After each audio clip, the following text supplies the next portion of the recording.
शीतला माता की कथा। एक बार एक राजा के इकलौते पुत्र को शीतला चेचक निकली। उसी के राज्य में एक काछी पुत्र को भी शीतला निकली हुई थी। काछी परिवार बहुत गरीब था, पर भगवती का उपासक था। वह धार्मिक दृष्टि से जरूरी समझे जाने वाले सभी नियमों को बीमारी के दौरान भी भली भांति निभाता रहा।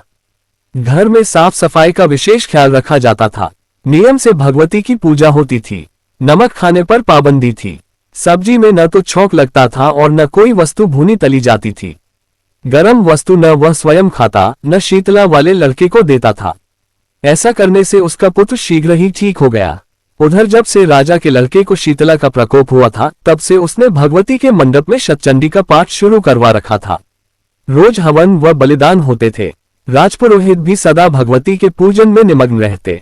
राजमहल में रोज कड़ाही चढ़ती, विविध प्रकार के गर्म स्वादिष्ट भोजन बनते। सब्जी के साथ कई प्रकार के मांस भी पकते थे। इसका परिणाम ये होता कि उन लजीज भोजनों की गंध से राजकुमार का मन मचल उठता। वह भोजन के लिए जिद करता। एक तो राजपुत्र और दूसरे इकलौता, इस कारण उसकी अनुचित जिद भी पूरी कर दी जाती। इस पर शीतला का कोप घटने के बजाय बढ़ने लगा। शीतला के साथ साथ उससे बड़े बड़े फोड़े भी निकलने लगे, जिनमें खुजली व जलन अधिक होती थी। शीतला की शांति के लिए राजा जितने भी उपाय करता, शीतला का प्रकोप उतना ही बढ़ता जाता। क्योंकि अज्ञानतावश राजा के यहाँ सभी कार्य उल्टे हो रहे थे, इससे राजा और अधिक परेशान हो उठा। उसकी समझ में नहीं आ रहा था कि इतना सब होने के बाद भी शीतला का प्रकोप शांत क्यों नहीं हो रहा है। एक दिन राजा के गुप्तचरों ने उन्हें बताया कि काछी पुत्र को भी शीतला निकली थी, पर वह बिल्कुल ठीक हो गया है।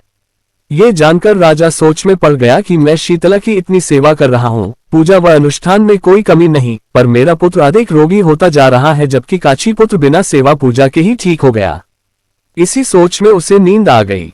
श्वेत वस्त्र धारिणी भगवती ने उसे स्वप्न में दर्शन देकर कहा, हे राजन, मैं तुम्हारी सेवा अर्चना से प्रसन्न हूँ, इसीलिए आज भी तुम्हारा पुत्र जीवित है।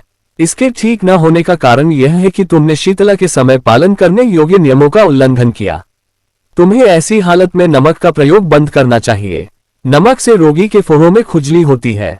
घर की सब्जियों में छौंक नहीं लगाना चाहिए, क्योंकि इसकी गंध से रोगी का मन उन वस्तुओं को खाने के लिए ललचाता है। रोगी का किसी के पास आना जाना मना है, क्योंकि यह रोग औरों को भी होने का भय रहता है। अतः इन नियमों का पालन कर तेरा पुत्र अवश्य ही ठीक हो जाएगा। विधि समझाकर देवी अंतर्ध्यान हो गईं। प्रातः से ही राजा ने देवी की आज्ञानुसार सभी कार्यों की व्यवस्था कर दी। इससे राजकुमार की सेहत पर अनुकूल प्रभाव पड़ा और वह शीघ्र ही ठीक हो गया। इसी दिन भगवान श्री कृष्ण और माता देवकी का विधिवत पूजन करके मध्यकाल में सात्विक पदार्थों का भोग लगाना चाहिए। ऐसा करने से पुण्य ही नहीं मिलता, बल्कि समस्त दुखों का भी निवारण होता है।